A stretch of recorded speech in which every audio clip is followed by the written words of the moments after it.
So, Mr. Domonkos, you were saying you were having trouble with your dreams, about them being odd or something of the sort? Well, I don't dream like other people do. It's different. What do you mean? Could you explain? It just doesn't work the same way. It's kind of hard to explain.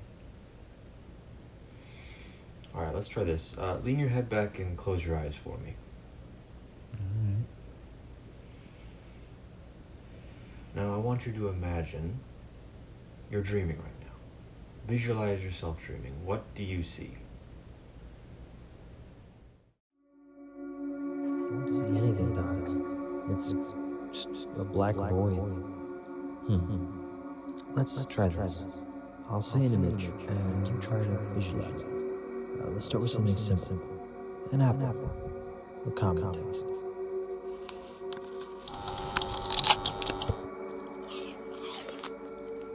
Alright. Now try to visualize a door.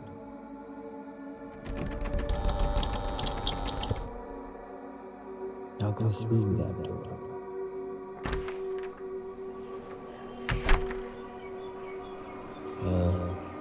Doc?